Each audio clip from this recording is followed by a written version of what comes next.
Why hello there, my dudes and dudettes. Today we're doing one of your picks. I've seen this recommendation many a time in the comment section, so I think it's finally time we do it. The weapon in question is the almighty Basmu, a Master Rank 11 primary which has two different fire modes. The primary one fires electricity-based bolts that explode with heat damage, and the secondary one fires a beam. The weapon uses a battery-style magazine, so you don't have to worry about ammo, and the primary mode, which is what we're going to focus on in this video, supports a 15% crit chance with a 2x crit multiplier and a 29% status chance. The unfortunate thing about Basmu is that it's only available from special event vendors. It was introduced with Scarlet Spear, then it came back with Orpheus Venom, Knights of Nabaros, Gargoyle's Cry, and finally the Belly of the Beast. Though luckily the blueprint is tradable, so if you really want it, you can buy it from someone else. The platinum price fluctuates a lot, as is to be expected from something that's available randomly throughout the year, but from what I've seen, it's usually somewhere between like 20 and 100 platinum, so it's not too bad. But anyway, let's give it another shot and see if it's as good as you guys are saying,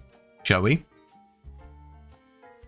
Here's the build that we did last year. It was actually very effective. I liked it an awful lot, but it is time to try something a little bit different. The biggest change here is going to be primary Acuity, because this is one of the weapons where the crit chance you get from it is multiplicative with other sources of crit chance, which is really strong. Primary Deadhead is an absolute no-brainer on a setup like this, and so is Galvanized Scope. And we're gonna top it off with Galvanized Aptitude. The reason this is so good is because the damage we get from Deadhead is multiplicative with the damage we get from Gandishan Overload on Aptitude. The crit chance on Galvanized Scope is multiplicative with the crit chance from Acuity, and the weak point damage is multiplicative with the headshot damage we get from Deadhead. So we have like layers upon layers of multiplication. I think the rest of the build is gonna be pretty similar to what we ran before, because that worked out really well. So we're gonna slap in Hunter Munitions, Vital Sense for some crit damage. The punch through shouldn't be a problem, and it's gonna boost our electricity and slash procs.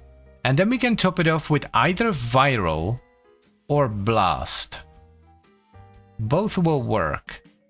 But I think we'll go with Viral, just so we don't need to rely on either a pet or Nourish. If you're running Nourish, you can run Blast, and it's actually going to give you more damage. I hope the ramp up isn't bad, because that's like the one thing that can go wrong, but we shall see. We shall see. It seems pretty... I need to be a little bit more conscious of my ammo. You don't want to empty it completely. Okay, we're officially ramped up. Let's see what it do. Oh. Whoa. Okay. Oh, damn. That is a disgusting amount of damage for a weapon that fires this fast. Holy hell. Even body shots are doing a decent amount of damage, actually. Adding the new and improved Herald to this is going to be insane, because look at all the extra priming we're gonna get. Oh my god, what do you mean 1.9 million? 1.3, 2.3? Are you serious? That's insane. That's not like... If that was like, you know, if I hit that with like a... I don't know... The Chucker, sure. But with the Basmu, what the f? Most single-shot weapons, hell, most sniper rifles cannot hit this hard. I wasn't entirely sure how the loss of multi-shot was gonna affect this weapon, but yeah, I think it's doing just fine. We could run Vigilante Supplies in the Exiles. We would have to reformat into a dash though, and I don't think it's gonna be necessarily worth it. So I think we're just gonna leave it open, and you can do whatever you want with it. Let's see what it do against something that's a little bit harder to headshot. The Murmur. Oh, Harold, please, thank you.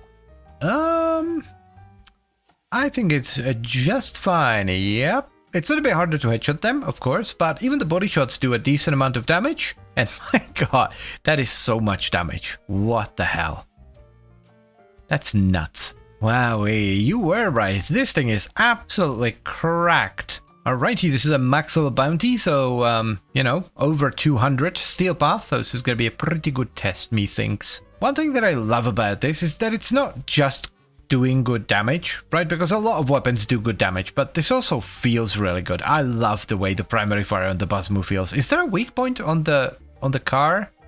Can I, like, shoot it in the tailpipe or something? This does demonstrate one of the major weaknesses of a build like this. If you can't shoot it in the weak point, the damage isn't gonna be tremendous. It's decent. It's still gonna be decent, but it's not gonna be, you know, just ridiculously broken. Oh, Okay, don't do that. Noted. I think this is as good of a test as there is for a weapon like this, especially since we're now getting some tech rod dudes as well. These enemies in general like are quite flaily and their weak points are all over the place. And the weapon is feeling mighty fine. I think the big flaps are the weak point on this dude, right? Yes, correct. This is exceeding my expectations. Such a tremendous setup for a tremendous weapon. Love it. This is why I like to take suggestions. You guys have the best of ideas. Let us try the Corrupted as well. This should be considerably easier, not just because the enemies are lower level, but they're, for the most part, easier to headshot as well. What an absolutely fabulous setup this is. I'm finally starting to get used to the magazine again. You don't want to empty it completely because then you have to go through the reload. It's faster to leave a few shots in the tank and let it recharge because it recharges really fast. With that said though, there is actually a reason for you to fire out the magazine completely, because let us not forget that the pulses you get as you're reloading heal you. That's one of the very cool features that you actually get with this gun. You can heal with it. If you ever see this gun on a vendor, by the way, get it. Just get it. It is worth it. One thing I do want to point out though is that we're actually getting a lot of damage multiplication thanks to Harold, because he's priming with a tremendous amount of status effects. So if your priming pet is not quite as heavy on the priming side of things, or you don't even have a priming pet, the damage is going to be significantly lower. Malise, my dude, how are you doing, bud? I haven't seen you in a while. Malise, you're being an asshat. Could you, like, not? There we go, finally. Alright.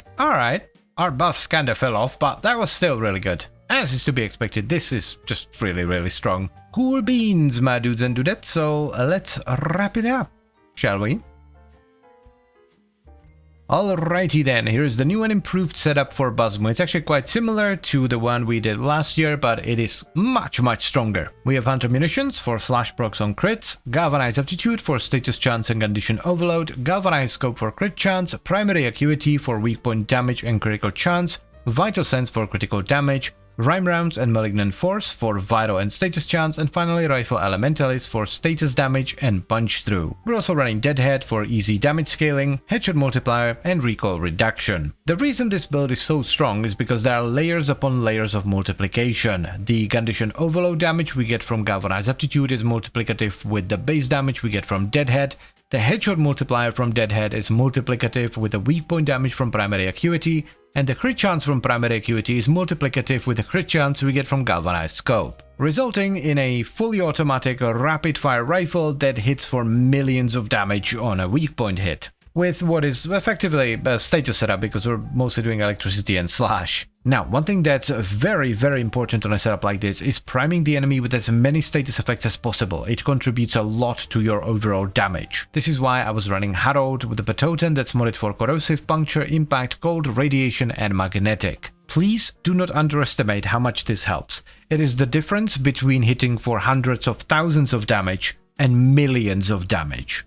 Okay? The setup is almost perfect, and I say almost because there are some downsides. You have to be aiming downsides all the time, and you have to be hitting the enemies in the weak point to get full damage. This is easier with some enemies than others. Grineer, for example, have giant shoulder pads, so you can only really headshot them from the front. And also, having to aim down sights in narrow, tight hallways is kind of annoying. But that's kind of it. Outside of that, this thing is as close to perfect as it can be. It does a truck ton of damage, even to status-resistant enemies. It feels great, it sounds great, and it has a battery-style magazine that recharges super fast, so you don't have to worry about ammo. So in short, if you see this gun, get it and give it a shot. And as always guys, I thank you very much for watching and I hope you've enjoyed the video. Then I would also like to extend a special thank you to all the channel members. Thank you very much guys, I really appreciate your support, it means a lot to me.